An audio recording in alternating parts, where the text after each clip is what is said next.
Bonjour et bienvenue à notre culte espoir. Avec moi aujourd'hui, Brillant, bienvenue. Bonjour, bienvenue, merci.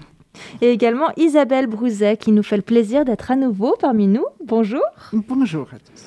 Isabelle, comme nous l'avons dit la semaine dernière, tu as été des années engagée dans l'église lusophone de Genève, puis depuis quelque temps dans l'église Conviva. Est-ce que tu souhaiterais ajouter quelque chose pour te présenter ?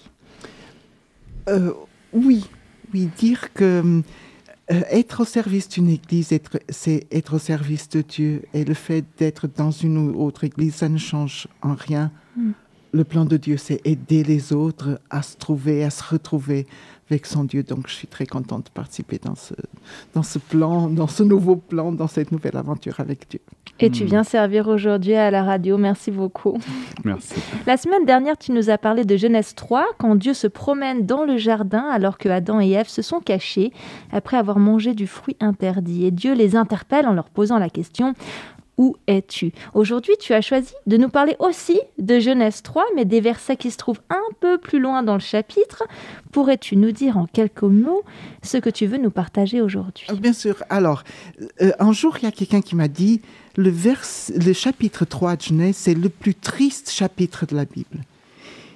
Et à vrai dire, je me suis plongée dans ce chapitre parce que je ne savais pas si j'avais lu le même. Je me suis dit, tiens, c'était pas exactement l'idée que j'avais. Sûr que c'est un chapitre triste.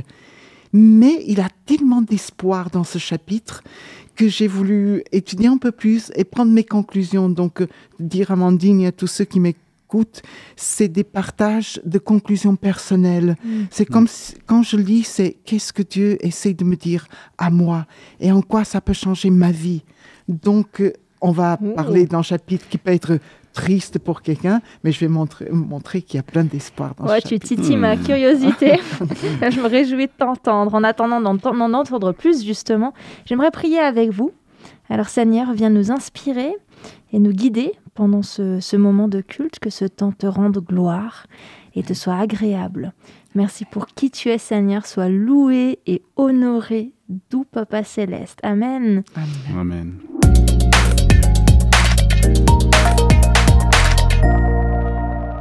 Et bien justement, ce thème-là me fait un peu penser dans une certaine mesure à ce que j'ai vécu ces dernières semaines où j'ai eu pas mal de défis.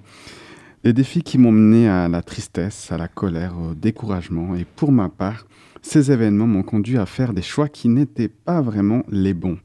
Cela engendre des conséquences, des conflits, des doutes, un repli sur soi, des moments difficiles à vivre. Et dans ces moments, il est parfois difficile de voir où est-ce que Dieu veut me mener, quels sont les plans pour moi. Puis j'ai eu, il y a quelque temps, l'opportunité de faire un voyage en cyclotourisme, un voyage de 4 jours que j'ai partagé avec mon ami et cousin. C'était un voyage prévu de longue date, un défi physique, mais je le crois aussi une aventure spirituelle. Je crois que j'avais envie de prendre de la hauteur pour me tourner vers ce Dieu d'amour. Ce voyage m'a permis de m'arrêter un instant, ce qui est assez paradoxal pour un voyage, pour penser à Dieu et à ce qu'il veut pour ma vie. Et pendant mon avancée sur mon vélo, j'avais des versets qui me venaient en tête, des versets de joie, des versets de victoire, d'accompagnement, des versets qui m'ont redonné des forces. J'ai pu aussi mettre et remettre entre les mains de Dieu mes inquiétudes, mes difficultés, mes joies, mes doutes, mes défis en d'autres termes. Et dans ce road trip de 4 jours où je me suis dépassé, on peut le dire, où j'ai parcouru plus de 300 km, où j'ai voulu relever un défi personnel, faire plus de 2000 mètres de dénivelé positif. J'ai vécu des moments qui m'ont permis de mettre des mots sur ce que je ressentais et en faire part à Dieu afin qu'il puisse me soutenir. À travers ce défi personnel relevé, je me suis rappelé que Dieu est à mes côtés, dans mes échecs, mais aussi dans mes victoires, qu'il m'a créé capable de relever les défis de ma vie, capable de sortir de mes zones de confort, capable de me dépasser et de saisir les victoires qu'il sait que je peux remporter. Pour toi, ce genre de voyage intérieur prendra sûrement une autre forme.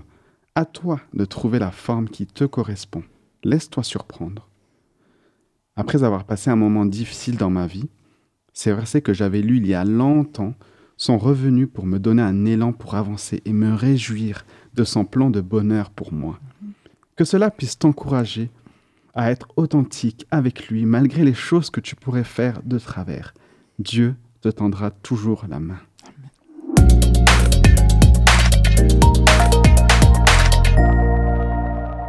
Amandine, qu'aimerais-tu nous proposer pour la promesse du jour ? Alors aujourd'hui, nous allons réfléchir au chapitre 3 de la Genèse où, après une grosse bêtise de la part de l'homme, Dieu lui dévoile les conséquences du péché, mais aussi une partie du plan du salut. Cela m'a fait penser à un verset que j'aimerais partager avec toi comme promesse du jour. Il se trouve dans les Proverbes au chapitre 23, les versets 17 et 18. « N'envie pas intérieurement les pécheurs, mais sois constamment soumis au Seigneur, alors tu auras un avenir, ton espérance ne sera pas déçue. » Il est bon de se rappeler que quand je choisis Dieu dans ma vie, parfois cela peut me donner l'impression très humaine de faire un choix contraignant, mais en fait, Dieu me garantit un avenir. Il me promet une espérance qui dépasse tout ce que ce monde peut m'offrir. Dieu ne nous laisse pas dans le chaos face aux conséquences du péché dans nos vies. Il nous ouvre et il nous offre une autre voie. Une vie avec lui qui est capable de tracer un chemin vers la vie éternelle. Personnellement, c'est une promesse qui m'encourage et dont je veux me souvenir.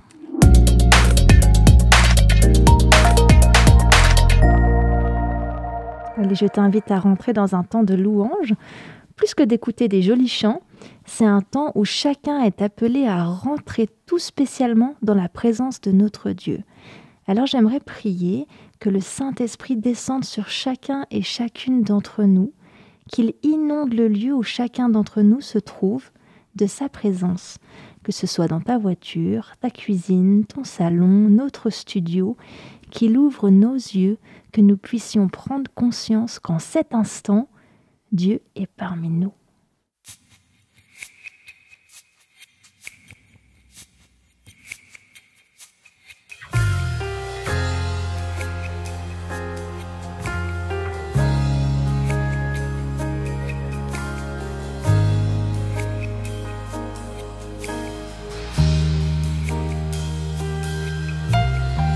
Seigneur, descends et viens, remplis nos vies, remplis ce lieu, remplis nos cœurs de ta présence.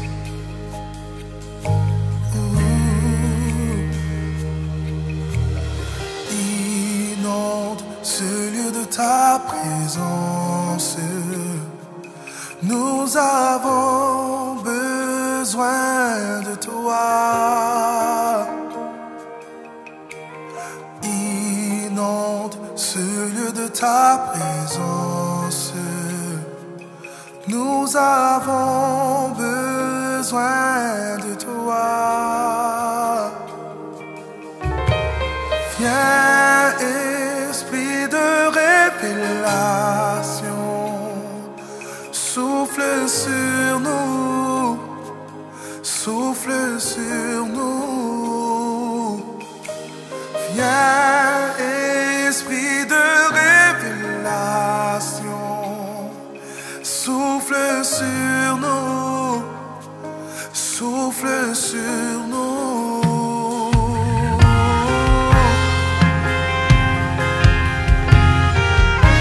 Souffle sur nous, Seigneur. Arrose-nous.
Seigneur, sois le centre de nos vies.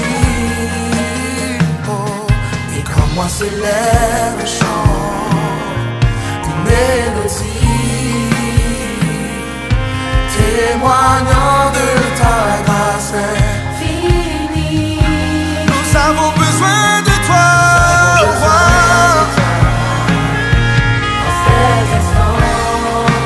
Seigneur, sois le centre de nos vies. Et quand moi s'élève un chant, une mélodie,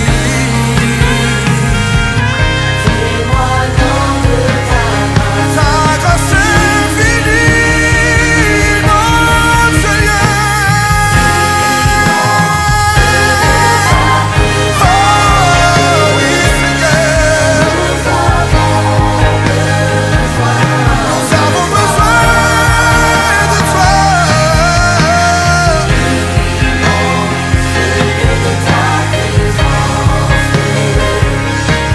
Nous avons besoin de toi. Et viens, esprit de révélation.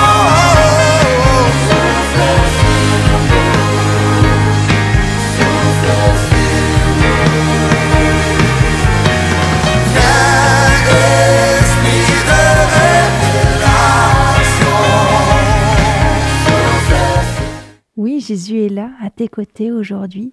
Et ce Dieu qui est à tes côtés maintenant est un Dieu qui, malgré tes erreurs, malgré tes limites, malgré les conséquences parfois douloureuses de tes choix et des choix d'autres qui ont eu un impact difficile sur ta vie, ce Dieu, il est là.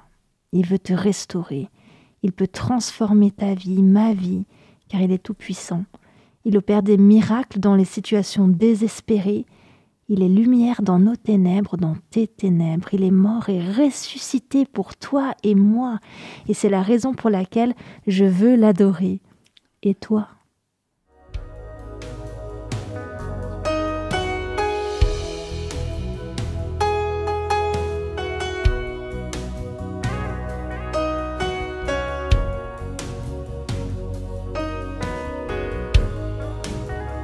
Tu es là, raison parmi nous. Je t'adore.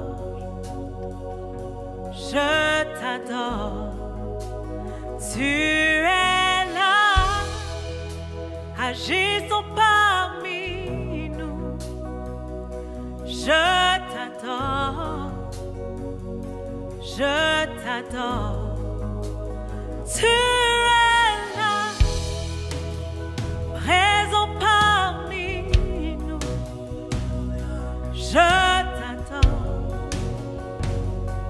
t'adore. Tu es là, agissons parmi nous. Je t'adore.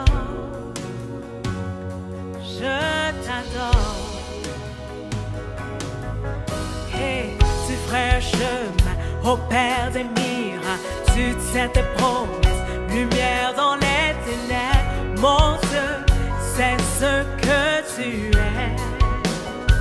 Oh yes. Tu ferais chemin au Père des miracles. Tu tiens tes promesses, lumière dans les ténèbres. Mon Dieu, c'est ce que tu es. Tu es là, présent parmi nous. Je t'adore.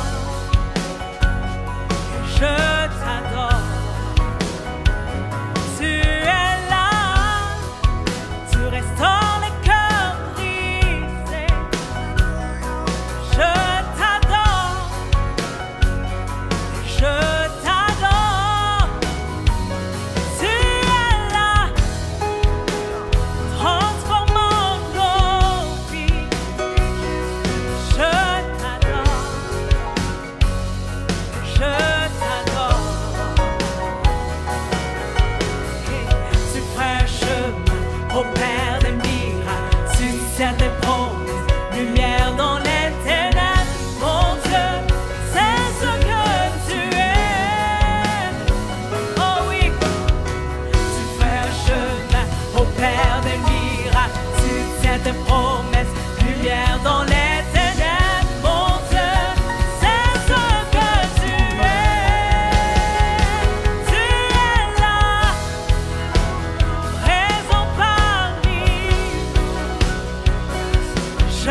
ce que tu es.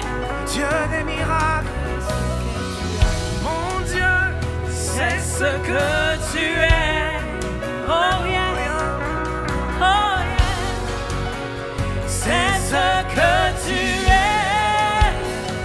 Oh yes, Yahweh. tu ferais un chemin, Au Père des miracles, tu tiens tes promesses. lumière dans les ténèbres, mon Dieu, c'est ce que tu es. Alléluia, tu fais un chemin, au Père des miracles, tu tiens des promesses, lumière dans les ténèbres. C'est ce que tu es, Yahweh. Tu fais un chemin, au Père des miracles, oh yeah. Lumière dans les ténèbres, mon Dieu, c'est ce que tu es.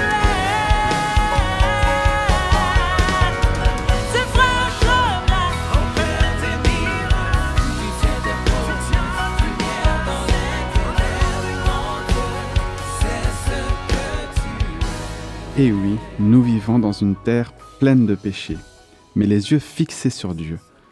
Nous pouvons nous rappeler confiants.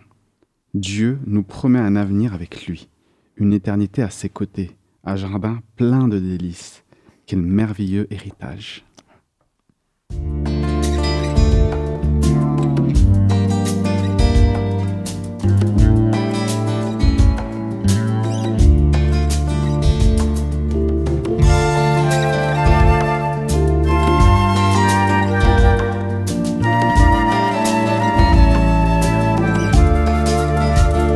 L'Éternel est ma paix et la coupe où je bois.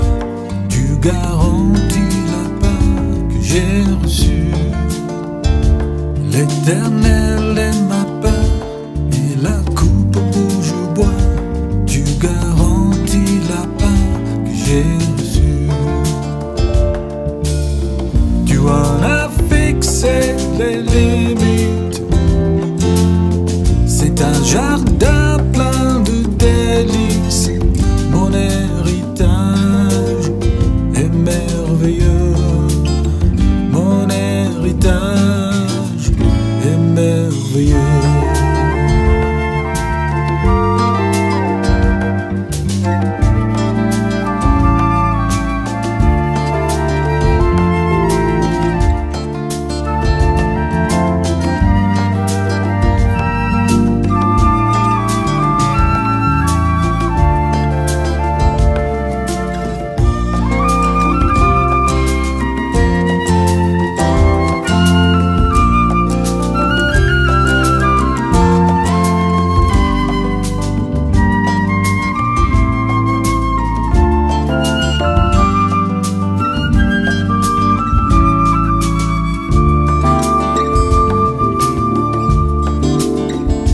L'Éternel est ma paix et la coupe où je bois. Tu garantis la paix que j'ai reçue. L'Éternel est ma paix et la coupe où je bois. Tu garantis la paix que j'ai reçue.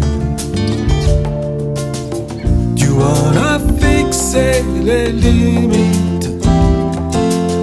C'est un jardin plein de délices. Mon héritage est merveilleux. Mon héritage est merveilleux. Mon héritage est merveilleux. Mon héritage est merveilleux.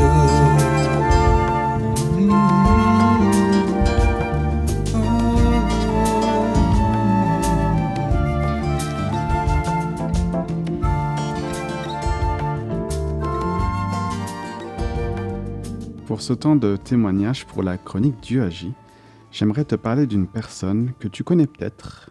Il s'appelle Yanis Gauthier.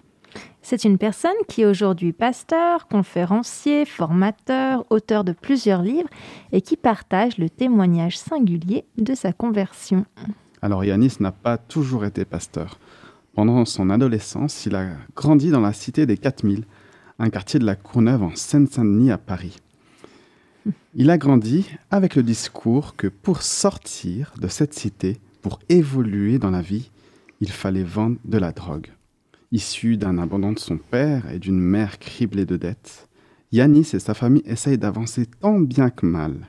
Son grand frère commence à tomber dans la délinquance et commence une série d'allers-retours en prison à l'âge de 16 ans. Alors les agissements du grand frère influencent le comportement d'Yanis. Il fréquente le monde de la drogue et tous les satellites qui gravitent autour, deal de drogue, toxicomanie, bagarre, alcoolisme, violence. Il doit aussi faire face au décès de son frère suite à un règlement de compte. De ce fait, il s'endurcit. Il se crée une carapace et très vite, il commence, lui aussi, à se familiariser à la prison qu'il va fréquenter régulièrement. Bon, alors tu dis familiariser pour parler d'une prison. Je t'avoue que c'est pas forcément le premier mot qui peut venir à l'esprit pour parler de ça. Eh oui, mais j'aimerais te citer une phrase de Yanis qu'il partage dans un témoignage qu'il a fait pour la chaîne YouTube Street Press.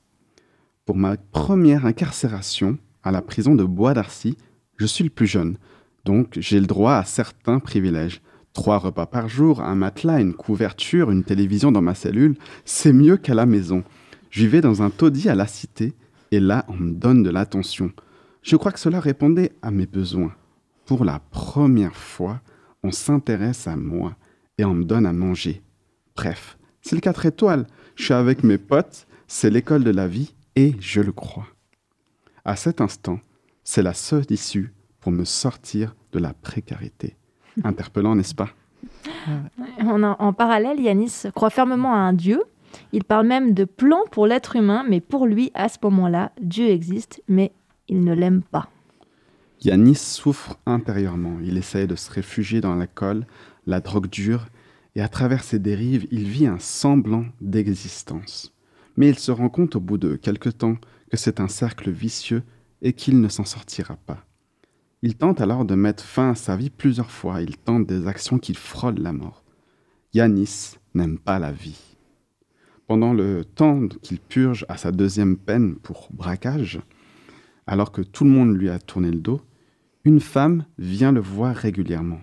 Et ce n'est pas n'importe quelle femme, c'est sa femme.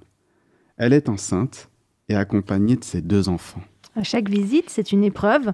Yanis n'a pas envie de la voir. Il essaye de la décourager de toutes ses visites, mais sa femme reste présente et continue à venir. Et elle lui parle de Jésus. Évidemment, Yanis ne veut pas entendre parler de Jésus ou d'une divinité quelconque. Il en a pour 20 ans de prison. Si Dieu existait, il ne serait pas là, pense-t-il. Puis les semaines passent, il tourne en rond dans cette cellule, il réfléchit, se questionne, et à chaque visite de sa femme et de ses enfants, c'est un moment difficile. Comment réagir à un amour pareil? Il n'en voulait pas et n'avait jamais rien reçu de personne dans sa vie. Puis il commence à se poser des questions. Est-ce vraiment la vie que je vais offrir à ma femme, à mes enfants qui tiennent à moi? Et puis par-dessus tout, qui est ce Jésus dont elle parle et qui a l'air de lui donner la force de venir régulièrement dans cette prison? Puis, pendant l'une de ses visites, Yanis demande à sa femme, « Penses-tu que quelqu'un comme Dieu peut me pardonner ?» Et d'un seul coup, sa femme se met à pleurer. Ce sont des sanglots, comme si un fardeau venait de tomber.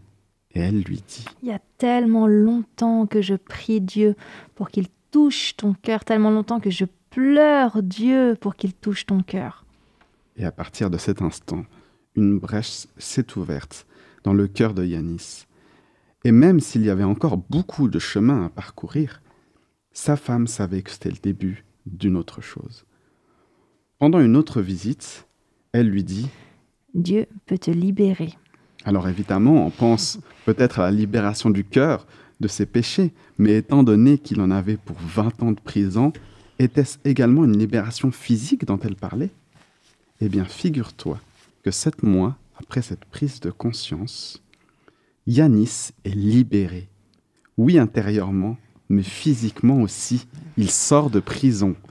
Yanis sort de prison alors que sa femme est à la dernière semaine de grossesse. En rentrant à la maison, ils prient ensemble avec leurs enfants et à la fin de cette prière, sa femme lui dit prends ta valise, nous allons mettre notre 3e enfant au monde. La suite de l'histoire, tu l'as entendu en introduction. Yanis consacre sa vie à parler de Jésus.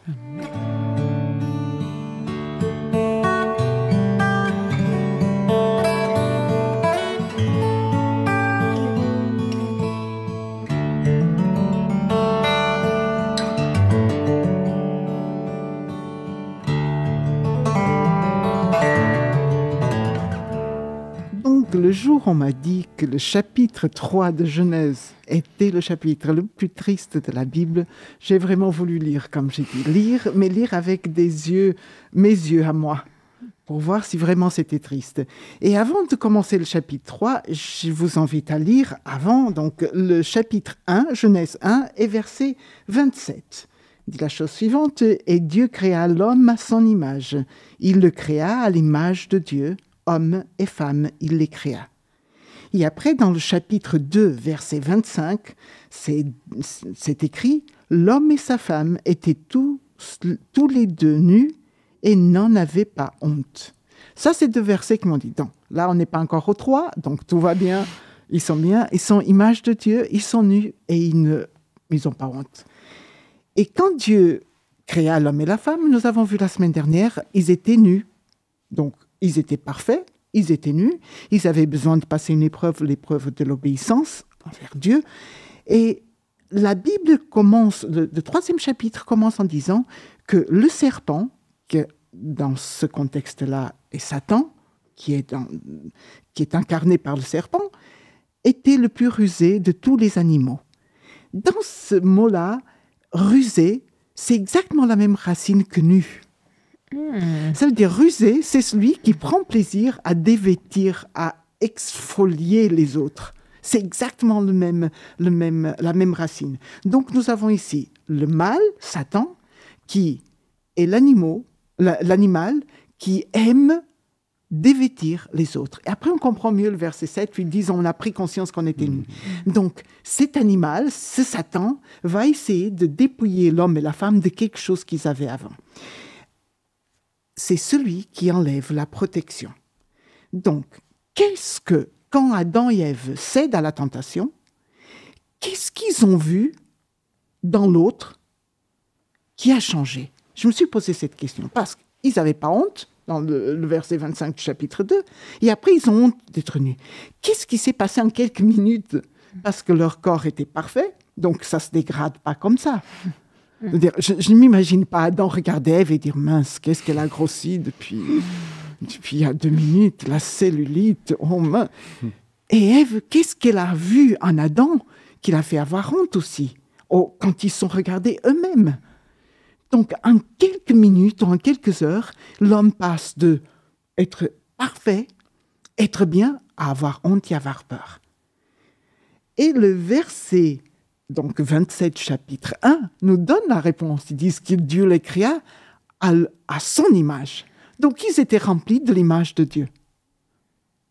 Quand Adam et Ève cèdent à Satan, ils vont perdre cette image de Dieu. Et c'est intéressant parce qu'Adam, quand il regarde Ève, il ne voit plus Dieu.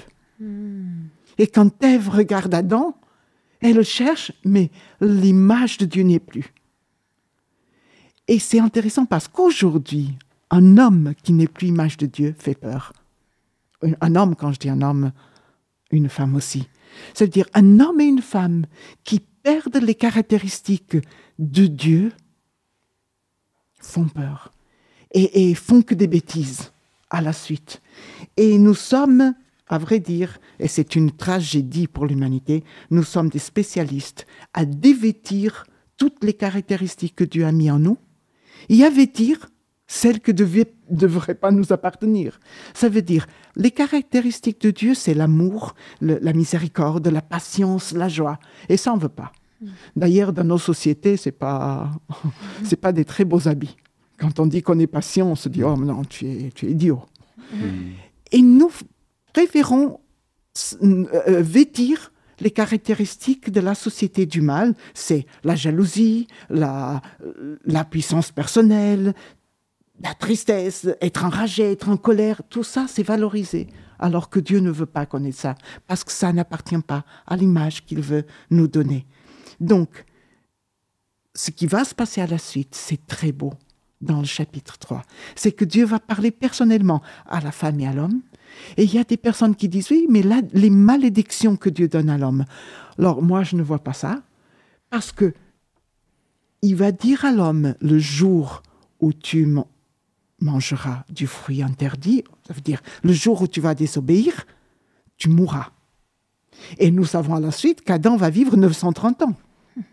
Donc, dans cette malédiction, dans cette phrase qui est un peu malédiction, Dieu ne va pas provoquer la mort, ni va souhaiter la mort à Adam. Jamais. Au contraire, il va lui donner toutes les possibilités pour qu'il puisse continuer à vivre et vivre longtemps. Et ça, c'est quelque chose de personnel. Je pense que ce verset-là, quand Dieu dit à l'homme, le jour où tu mangeras de ce fruit, tu mourras, il est en train de lui dire, le jour où tu mangeras, sûrement que je vais devoir mourir moi, pour que toi, tu puisses continuer à vivre. Donc déjà ici, il y a une promesse de protection et de vie éternelle. Mais ce n'est pas la première promesse en tant que telle de la Bible. Donc toutes les considérées malédictions que la femme aura des enfants avec douleur, c'est mieux que de mourir tout de suite. Je pense bien, quand il dit « tu auras des enfants avec douleur », Ève a dû se dire « ok, pour avoir des enfants, au moins je vais vivre 9 mois de plus. C'est le temps dont j'ai besoin pour avoir un enfant. Donc c'est déjà mieux que de mourir tout de suite comme elle pensait. » Et pour Adam aussi, si Dieu dit « tu travailleras la terre », il va se dire « mince, je vais travailler la terre, donc j'ai un sursis. » Dire, je ne vais pas mourir tout de suite. Donc c'est bien. Mais ce qui est beau dans ce chapitre 3, c'est ce que Dieu va dire au serpent. Moi, je le trouve beau et je partage avec vous.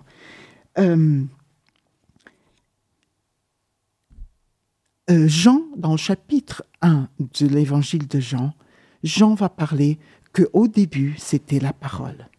Que la parole était avec Dieu, que la parole était Dieu. Et il continue en parlant, donc on se rend compte que Jésus, c'est cette parole dont parle Jean. Si Jésus est cette parole, ça veut dire qu'en Genèse, c'est lui qui parle. Il parle dès le début, il dit au début il était là et c'est lui qui parle.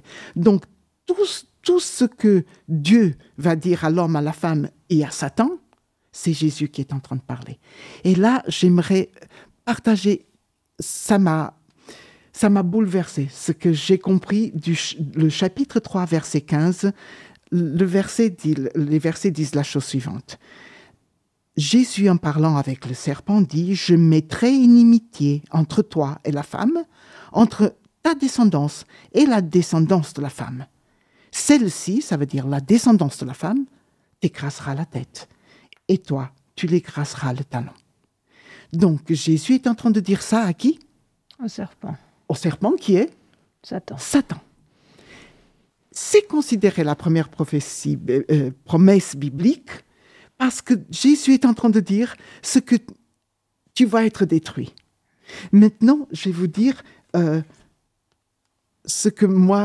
comment j'ai interprété ça.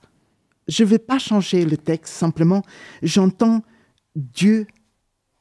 Jésus dire à Satan, « Toi, écoute-moi bien. Moi, je serai la descendance de la femme. D'accord? Tu vas me blesser. Tu m'écraseras le talon. Je souffrirai à cause de toi. Mais parce que tu as fait ça, ça veut dire parce que tu as enlevé de mes enfants l'image avec laquelle je les avais vêtus. Parce que tu as fait d'eux quelque chose qui ne me ressemble presque plus. Pour cela, moi, je t'écraserai. » Jésus est en train de dire à Satan, ici, c'est fini. Moi, un jour, je viendrai et je t'écraserai. Et ça, c'est une promesse. J'imagine Adam écouter ces paroles. Adam, à partir d'ici, il a compris que les années du mal, malgré ce qu'il avait fait, et il a vu dans la nature que les conséquences de son péché étaient là, tout de suite. Il a dit, Dieu est en train de me dire qu'il écrasera mon ennemi. Et je trouve ça tellement joli parce que ces paroles-là, elles vont faire écho aujourd'hui dans ma vie. Chaque fois que je fais quelque chose qui enlève de moi l'image de Dieu, Jésus dit, je vais écraser cette chose-là. Elle sera détruite. J'ai le pouvoir pour détruire ce qui est en train de faire mal. Et avec cette promesse-là, on se sent plus seul. On n'a pas... C'est un soulagement. C'est dire, une fois j'ai entendu une phrase qui disait, un homme, même il a devant lui et contre lui des milliers de gens, un homme seul avec Dieu est toujours majorité. Un homme fidèle au Seigneur et en croyant à ses promesses, quelle que soit la difficulté qui est devant lui, il est toujours majorité. Il est toujours plus fort avec Dieu que s'il était avec les autres. Et cette promesse, Dieu est en train de me dire, je détruirai le mal. Moi, personnellement, je le prends comme un défi. J'imagine Jésus dire ça à Satan, c'est un défi maintenant. Tu me regardes bien. Un jour, je t'écraserai. Pourquoi? Parce que mes enfants, ils doivent être vêtus de mes caractéristiques. Et je ferai tout pour que ça se fasse. Et c'est très intéressant parce que plus tard, Dieu même va faire à Adam des habits. Il dit, maintenant je me suis perdu, oui. L'homme donna à sa femme le nom d'Ève, car elle a été la mère de tous les vivants. C'est chapitre 3, verset 20. Et verset 21, l'Éternel Dieu fit à Adam et à sa femme des habits de peau dont il les revêtit. Ça veut dire, vous êtes nus, mais l'agneau sera sur vous. Plus besoin d'avoir honte. L'agneau, qui était le symbole de Jésus qui viendrait, maintenant il est sur vous. Il vous couvrira. Plus besoin d'avoir honte. Voici, c'est la première fois où j'écrase déjà l'ennemi en vous habillant à nouveau avec la justice de Christ. Donc, bien sûr, je suis libre d'obéir, de choisir, libre de devenir à nouveau image de Dieu ou non. Moi, je décide d'être. Donc, je vais tout faire pour qu'il m'habille de toutes ces caractéristiques qui sont bonnes. Et le monde a besoin de personnes qui croient à cette première prophétie et qui croient que le mal sera détruit et qui croient que le Seigneur est celui qui nous justifie. Donc, toi et moi et tous ceux qui écoutent, nous sommes ici et nous devons être des exemples d'êtres humains qui ont failli, certes, mais qui croient à la destruction totale du mal et qui décident de se revêtir à nouveau de ce que Dieu a fait de nous et être à nouveau des caractéristiques de Dieu. Et j'imagine quelqu'un regarder Brian brillant et dire ah, mais qu'est-ce qui ressemble à Dieu? Amen. Amen. Et toi, tu es son épouse, faire comme Ève et dire mince, qu'est-ce qu'aujourd'hui ressemble à Adam? Ah ouais, qu'est-ce qu'il Adam est avant beau, le péché. mon mari, il ressemble à Qu'est-ce qu'il Dieu. est beau et qu'est-ce que ces caractéristiques me font penser à mon Créateur. Et vice-versa, que chaque personne en nous regardant dise qu'est-ce que cette personne ressemble à l'image de Dieu au début. Et c'est tout ce que je souhaite à chacun de nous, c'est que nous puissions laisser à Dieu cette possibilité de nous rassurer qu'il détruira tout. Il a pris ça comme un défi personnel, mais surtout de refaire en nous son image si nous le laissons là, la possibilité. Amen. Amen.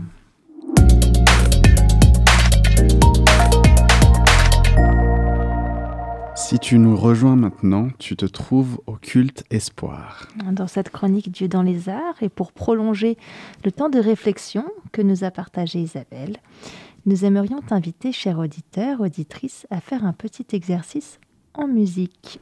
Pour cela, laisse-moi d'abord te parler de l'artiste musical chrétien dont nous allons écouter la musique. Il est spécialisé dans la louange et l'adoration. Il s'appelle Don Potter. Voilà, il a écrit un livre qui s'appelle Face au mur. Un jour, alors qu'il était en train de jouer, le Seigneur l'a arrêté au milieu d'un chant et lui a dit qu'il fallait qu'il rentre chez lui pour le louer. Assez étrange comme façon de faire, n'est-ce pas? Il va donc se retirer de la scène pour louer Dieu dans sa chambre, dans un coin, face au mur. Pendant près d'1 an, il va se cantonner à vivre des moments d'intimité profonds avec Dieu dans sa chambre. Des moments de louange, d'adoration, de méditation. Et si tu veux connaître la suite, Je t'invite à lire son livre pour découvrir la puissance de la relation avec Dieu. Méditer dans la Bible est une action active.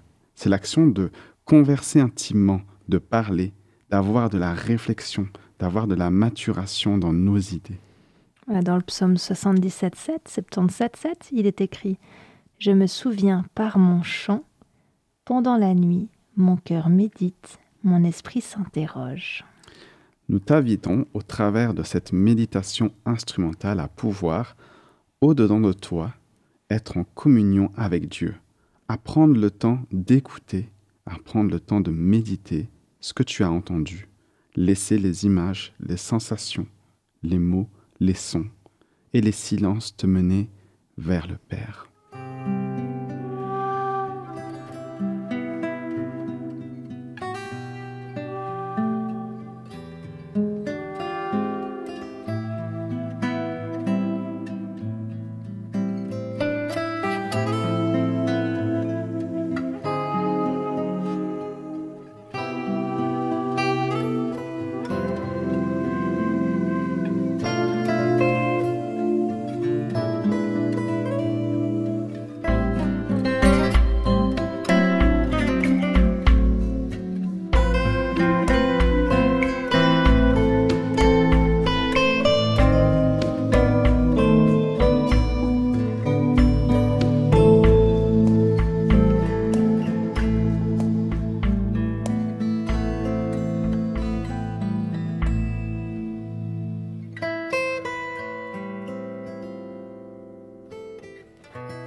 L'habitude maintenant de parfois proposer à nos invités que nous recevons plusieurs cultes de se prêter à un petit jeu qui s'appelle Questions et vérité.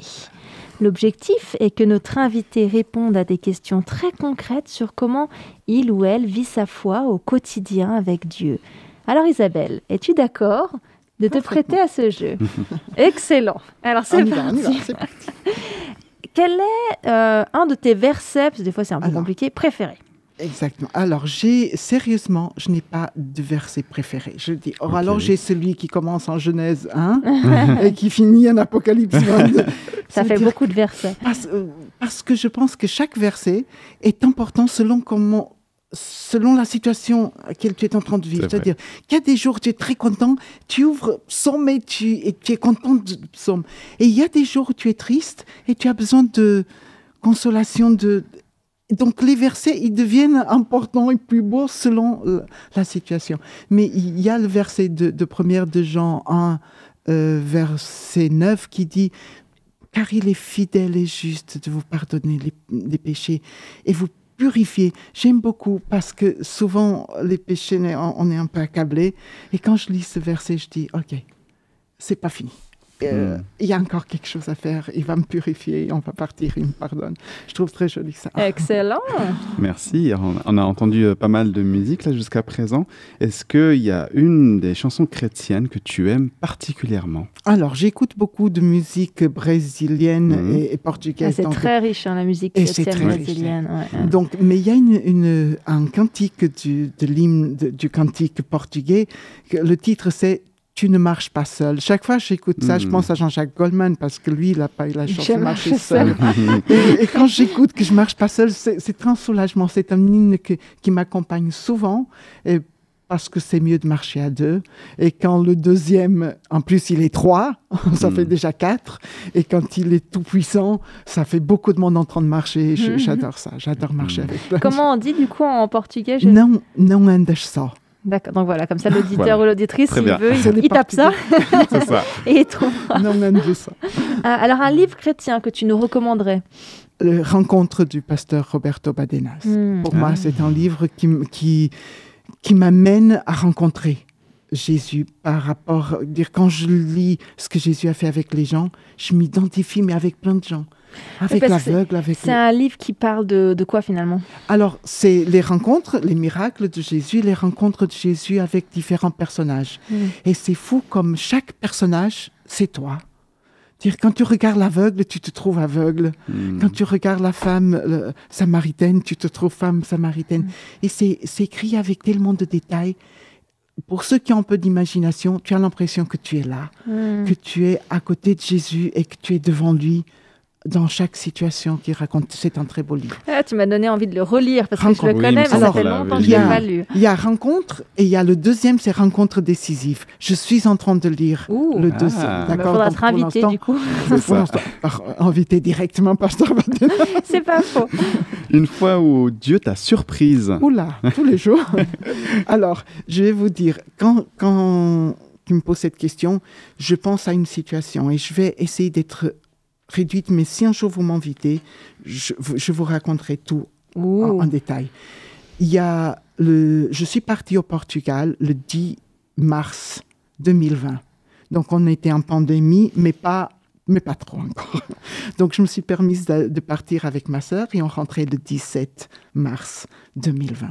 Et ce jour-là, je ne l'oublierai jamais parce que le 16, mon fils m'a téléphoné, m'a dit « Maman, je sais que tu n'as pas de portable avec toi. » Donc, on a reçu un email en disant que ton vol est annulé. Et je devais rentrer le 17. Ma sœur, elle travaille le 18. Et je dis non, mais c'est pas possible. Il a dit, donc c'est pas la peine de partir, tout est annulé et on est en état de guerre ici, il y a les frontières qui sont fermées, tout ça. Qu'est-ce que tu vas faire? Et quand j'ai raccroché, je me suis mise à prier avec ma sœur et on s'est dit, on va quand même aller à l'aéroport. Donc on est allé à l'aéroport le lendemain, notre vol était à 10h30 et à 8h30 on était à l'aéroport et il n'y avait pas de solution. Il y avait tellement de monde dans cet aéroport. Tout le monde cherchait une solution et il n'y avait pas de solution pour qu'on rentre à Genève.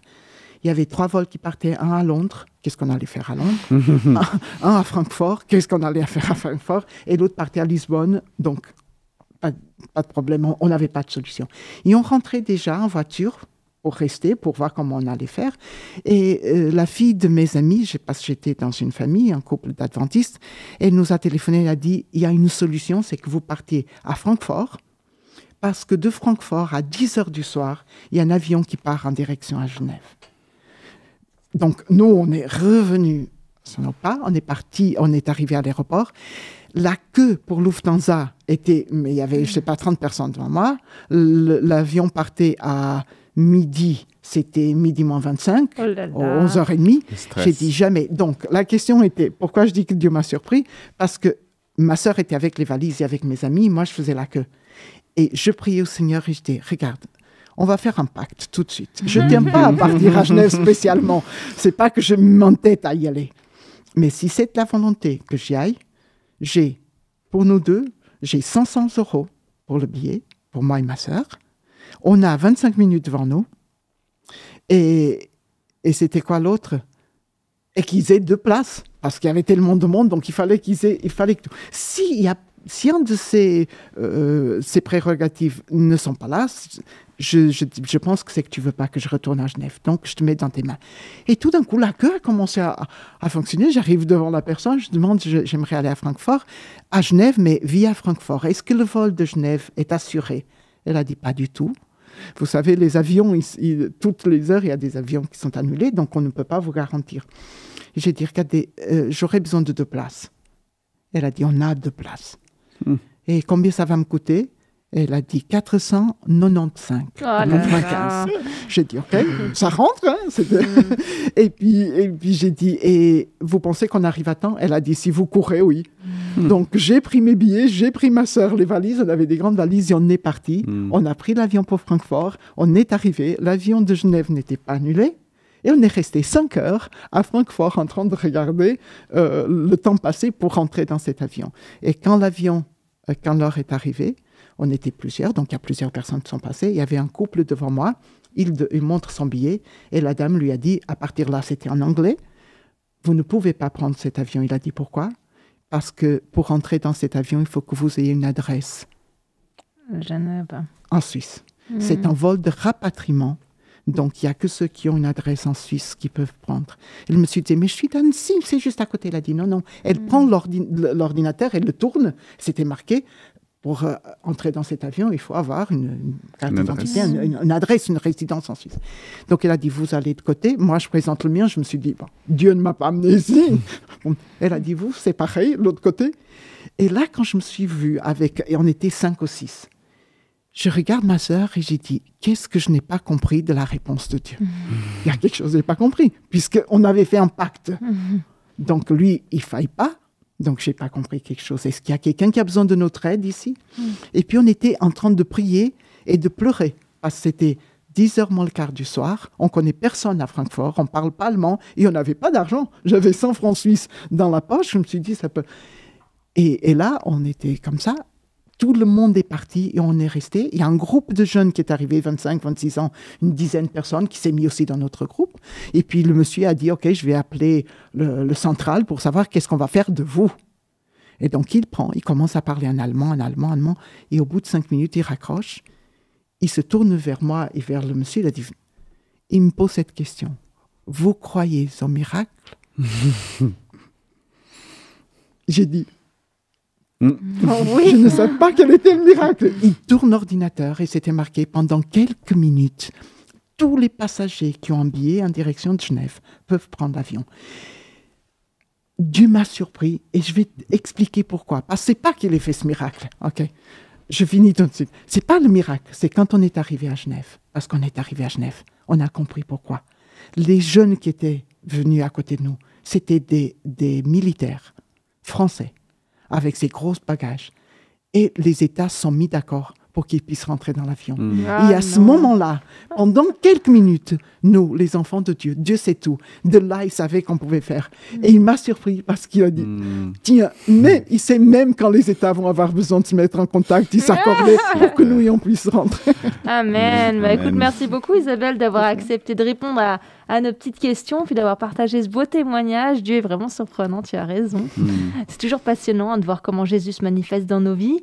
Notre Dieu est un Dieu vivant, qui agit encore aujourd'hui. C'est un vrai partenaire de vie qui nous aime, qui nous sauve. Et toi, cher auditeur, comment tu aurais répondu à ces questions?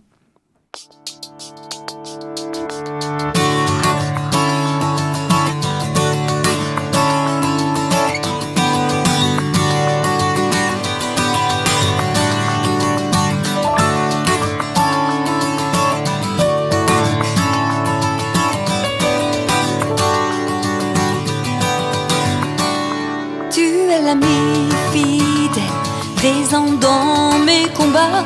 Plus que jamais je sens que tu es là. Même dans le tunnel, je vois poindre l'espoir d'un avenir meilleur. Juste toucher ton cœur dans le lieu secret, si bien gardé. Abrité sous tes ailes, je me sens si bien protégé.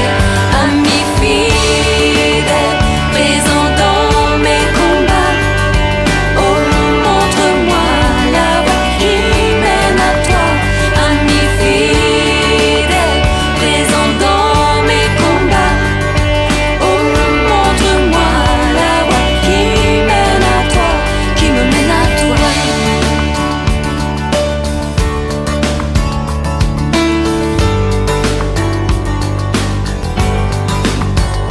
Tu es l'ami fidèle, c'est en toi que je crois. Tu es venu me chercher alors que je fuyais.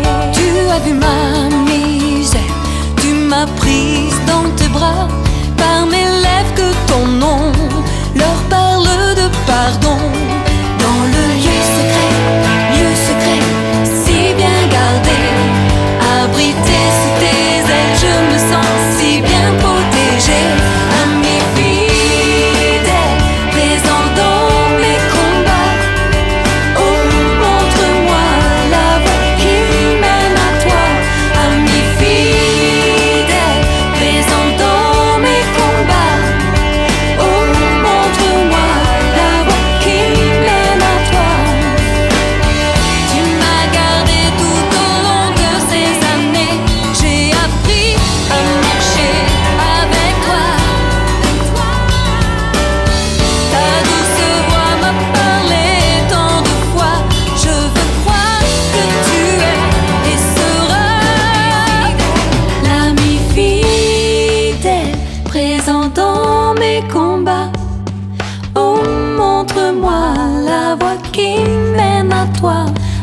ami fidèle, présent dans mes combats.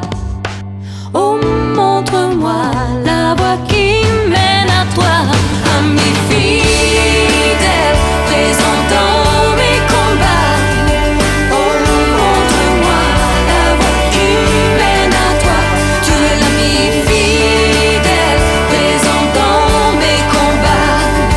Oh, montre-moi la voie qui mène à toi, ami fidèle, ami fidèle, ami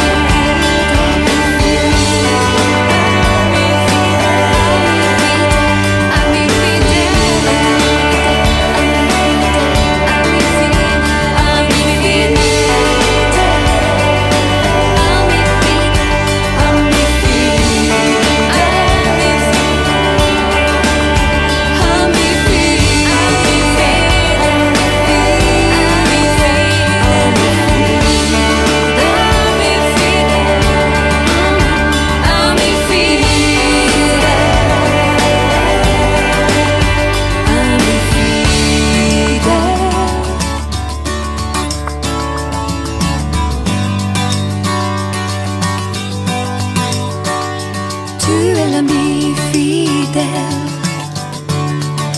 présent dans mes combats. Et si on priait? Prier, c'est parler à Dieu. Impossible de ne pas trouver de correspondant. Il est au bout du fil. Et je crois qu'il est bon de prier pour les personnes qui n'ont pas connaissance de ce plan du salut. Et j'aimerais inviter Isabelle, si tu le veux bien, à pouvoir prier pour le message que tu nous as transmis aujourd'hui. Un message qui est riche de sens et que le monde a besoin d'entendre. Merci. Seigneur notre Dieu, nous voulons te remercier parce que même si des fois on n'a pas conscience de tout ton pouvoir, de tout ce que tu es là. Et à chaque instant, tu nous montres ta force, ta main toute puissante à prendre soin de nous, à nous protéger. Et même si des fois on ne réalise tout ce que tu fais pour nous, nous savons que tu es là. Et cette prière maintenant, c'est une prière de demande d'aide.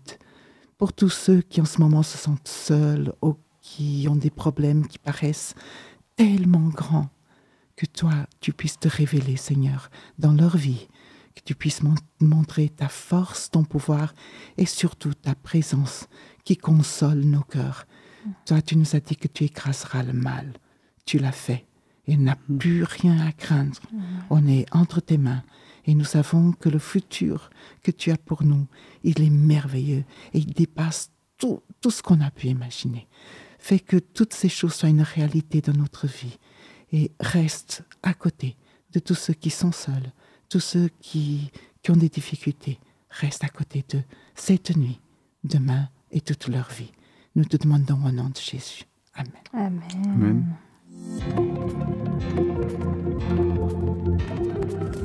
Pour notre action de la semaine, je te propose de faire un peu de recherche. Cherche un verset, une promesse dans la Bible que tu ne connais pas et qui te dévoile le plan du salut, un verset qui parle de délivrance, de libération. Ce sera un verset que tu vas te répéter tous les jours de la semaine au moment que tu voudras de la journée. Mais Brie, si on doit chercher un verset qu'on ne connaît pas, comment le trouver? Question pertinente. Tu peux y aller en feuilletant ta Bible, ce qui est plutôt sympathique, ou alors en t'aidant des multiples applications de la Bible qui existent pour trouver des versets par thème. Je te donne un exemple de verset que j'ai trouvé pour moi. L'Éternel est mon roc, ma forteresse, mon libérateur, mon Dieu, mon roc en qui je trouve un abri, mon bouclier, la corne qui me sauve, ma citadelle. Psaume 18, 3. Je vais pouvoir me répéter ce verset toute la semaine afin qu'il puisse être ancré en moi et que je puisse me souvenir de ces paroles quand je me sentirai moins bien. Bon courage pour ton défi. Ouais, merci, brillant pour ce défi.